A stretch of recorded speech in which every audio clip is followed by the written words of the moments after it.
Meet the lawyer fixing a messy murder. She walks in like a true boss. Security cameras track her every single move, heading up to meet her guilty client. She prepares for a battle of lies. Finally arriving at his fancy apartment door, Adrian opens up looking extremely stressed out. He invites her into his luxurious trap. The TV is already blasting his scandal. The news calls him a prime suspect. She immediately demands the absolute truth, but he still tries to play innocent. She warns him about a surprise witness. This bad news shatters his confident facade. They sit down to fix this mess. He leans in to start his story. She listens closely to find the loopholes. Cornered, he begins his wild confession. He takes her back to that day.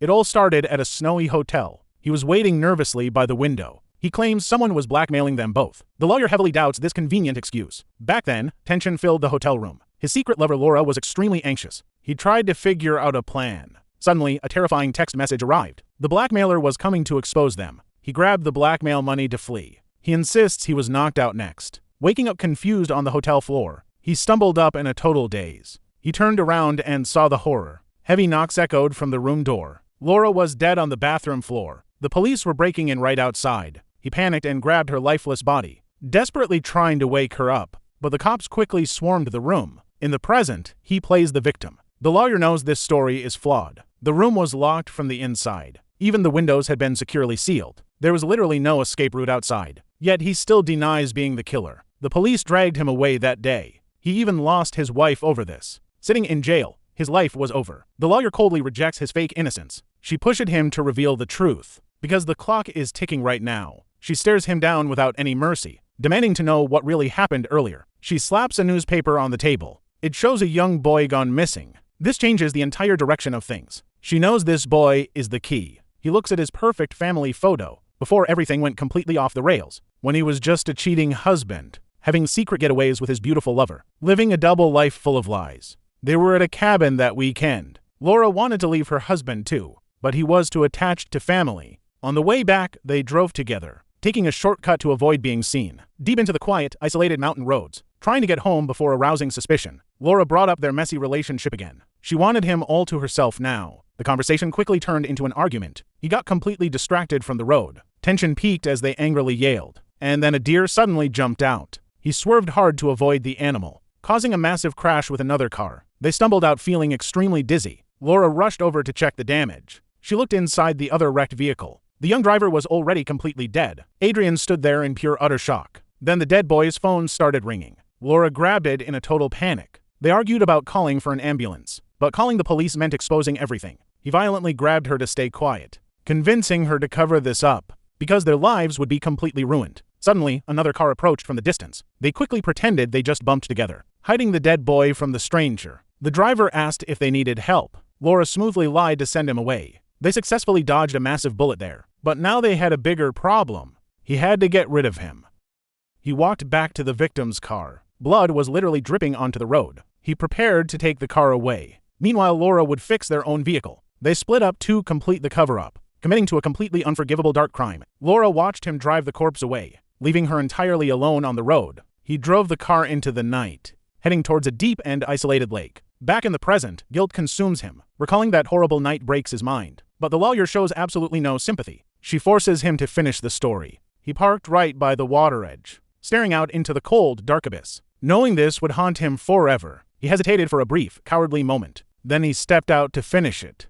He started pushing the car from behind, pushing it slowly towards the steep drop. A wild deer stood silently watching him, adding an eerie feeling to his crime. The car rolled down into the water, slowly sinking into the murky depths below, taking the boys straight to the bottom, sinking all evidence of their massive mistake. The lawyer slowly processes this horrifying truth. Ever had a really terrible date? These two definitely take the cake. He looks incredibly stressed out. She is panicking in the passenger seat. She nervously checks the rearview mirror, lighting a cigarette to calm down. Another vehicle slowly approaches them. She hopes it is not the police. A friendly stranger offers his help. He seems like a genuinely nice guy. She reluctantly accepts his kind offer. He inspects her broken-down car. She watches his every single move. He checks the engine very carefully, suggesting he tow it for her.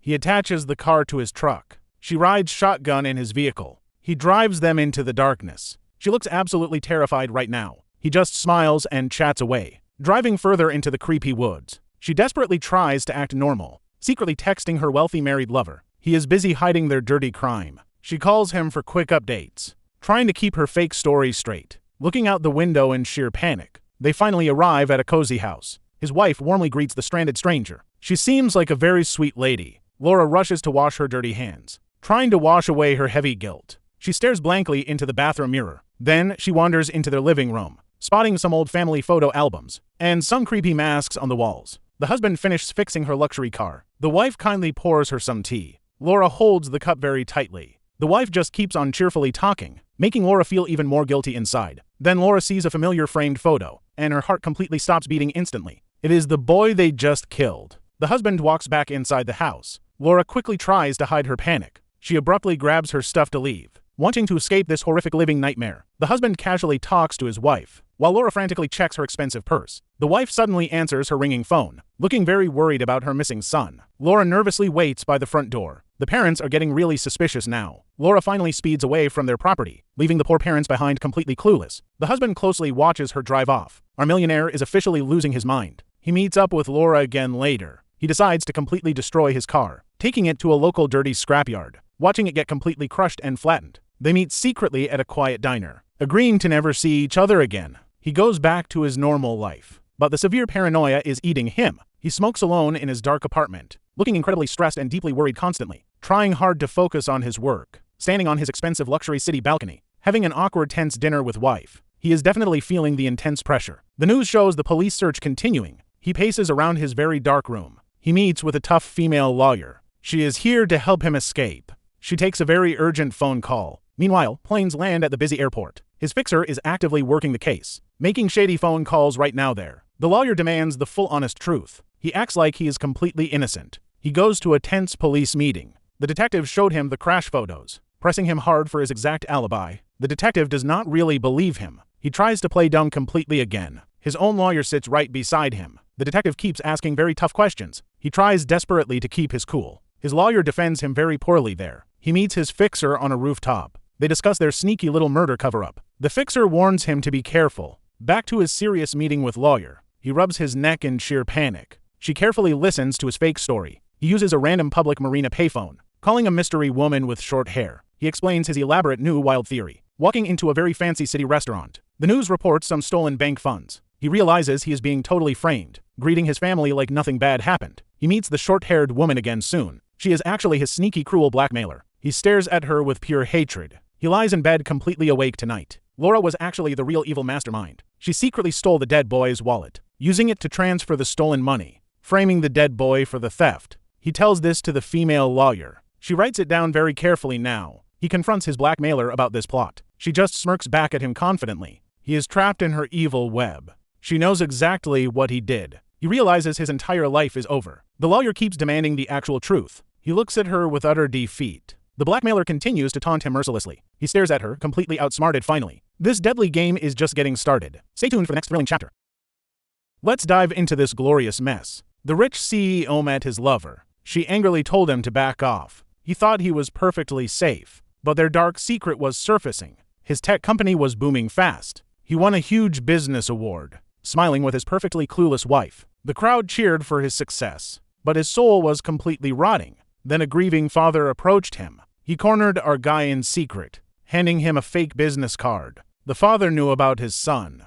He showed a photo of Daniel, demanding answers about his missing boy. The parents had begged the cops, pleading for help at the station. They realized the phone was planted. Their boy was actually brutally murdered. The dad confronted him once more, slowly lighting up a tense cigarette. He swore he would find truth. The police kept hitting dead ends. The parents drove home in despair. The cops brought them terrible news. Their son was framed for theft. The poor mother collapsed in grief. Tomas vowed to catch the killers. He started stalking the guilty couple, gathering evidence at the police station, digging through every single hidden file, discovering the CEO's upcoming award ceremony. The confrontation was getting dangerously close. A lighter fell into the water, sinking down with the dead boy. Our CEO felt the trap closing. Tomas completely lost his cool here. Security had to drag him away, but he never stopped watching them. The guilty lovers panicked in secret. They knew their time was up. The police couldn't solve the case, so Tomas investigated it all alone. The ticking clock haunted their lives. Flashbacks revealed the dark, violent cover-up, pushing the car into the lake. The CEO tried playing the victim, while Tomas photographed his every move. He stared out, plotting his escape. Enter the fierce defense lawyer now. She demanded the actual, ugly truth. He still tried spinning his lies. An envelope arrived with a threat. 100 grand for their silence. He quickly packed the blackmail cash, driving out to the designated spot, waiting nervously in his parked car. The lawyer kept tearing his story. She knew he was hiding things. Tomas recreated the accident scene perfectly, proving how they hid the car. The lawyer laid out the facts. She didn't buy his ghost killer, showing how the window was rigged. Someone unlocked it from the outside. The CEO started sweating bullets now. They had driven to the station. Laura called the blackmailer's bluff here, tossing her phone in the trash. Hoping to cut all their ties, they boarded the snowy mountain train, traveling deep into an isolated trap. Approaching the remote, chilling resort hotel, Laura checked in under a fake name. The receptionist handed over the keys. The CEO smoked, feeling totally anxious. Laura cautiously entered room 715, waiting for the blackmailer to show. He trudged heavily through the snow. Joining her inside the silent room, he burned the threatening photo instantly, trying to destroy the blackmail evidence. Suddenly, a loud knock startled them. Laura opened the door in terror. An unseen attacker brutally struck her, leaving her dead on the floor. Tomas emerged from the dark shadows. The lawyer pieced the timeline together, showing how the dad snuck in. The police helicopter had arrived then, finding him locked inside the room. He was officially charged with murder. His entire empire started crashing down. The lawyer presented the real timeline. Tomas had hidden inside the room, waiting patiently in the dark closet. The lawyer proved the brilliant setup. Tomas wanted him to take the fall. She showed him the arrest clippings. He was totally framed for it. Or maybe he actually did it. The blackmail was just a lure. The photo proved they knew everything. The lighter sealed his dark fate. Laura throwing the phone meant nothing. Tomas had followed them all along, riding the very same snowy train, slipping into the hotel completely unseen. His wife worked there as staff. She secretly unlatched the room window, giving Tomas the perfect entry point. He snuck into the empty room. Elvira distracted the front desk perfectly. Tomas texted them to come up, waiting silently with his heavy weapon. The lawyer explained the flawless execution. He scattered the blackmail money around, making it look like greedy revenge. The cops knocked on the door. Tomas slipped out the rigged window, climbing back into the cold night, leaving the CEO to take the blame. Elvira watched the trap snap shut. They finally got their perfect revenge. Get ready for a crazy murder mystery. Cops flood a very fancy hotel, but our guy is already trapped. He claims he is totally innocent. The hotel manager finds a mess. Is he a victim or villain? A tough lawyer arrives to help.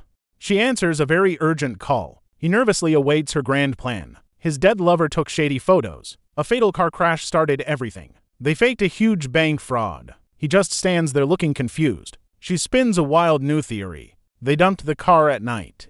She studies the map very closely. He tries to understand her logic. A random driver saw them panic. She points out his obvious lies. He realizes he's in deep trouble. Someone knocked him out cold earlier. Or maybe he just played dead. She reads the grim news report. He relaxes thinking he is safe. Someone is watching from across town. He acts like a smug jerk. The lawyer won't take his nonsense. He angrily points his finger back. She demands the whole ugly truth. He gets right in her face.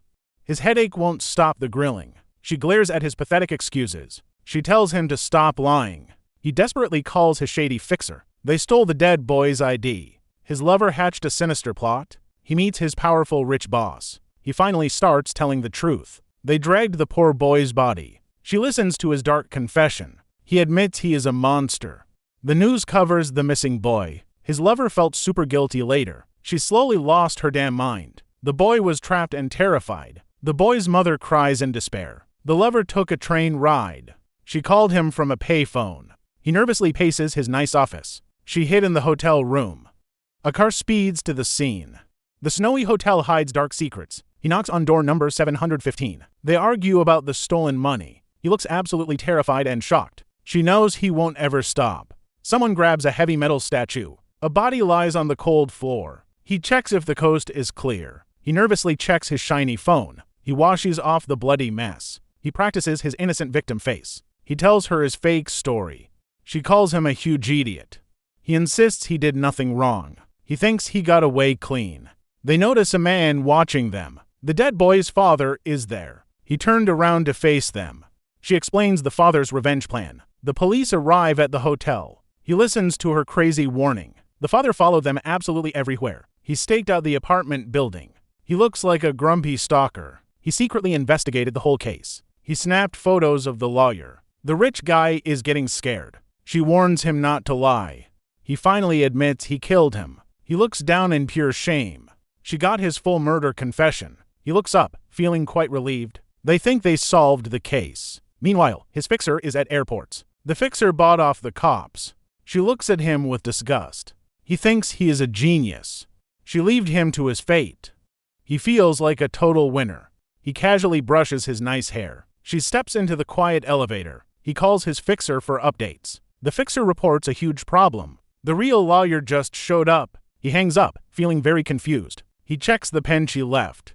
He realizes his shirt is stained. He slowly flips the small notepad. The notes insult him very badly. The boy's mother is in hospital. He suddenly connects all the dots. The old man steps into view. The fake lawyer reveals her face. He opens the pen in shock. He finds a tiny hidden microphone. The timer reaches the exact moment. He sees photos on the board. He looks out the dark window. The fake lawyer removes her disguise. The father watches his brilliant trap. She removes her fake blonde hair. Our smug killer is finally caught. He stares blankly at the wall. The father holds the recorded confession. He finally dials the police department. Justice is served cold and perfectly. The old man looks intensely satisfied. Adrian realizes he lost the game. He just stands there completely defeated. The fake lawyer looks very serious. Adrian's lies finally caught up tonight. The brilliant parents got their revenge. Checkmate for the arrogant young murderer.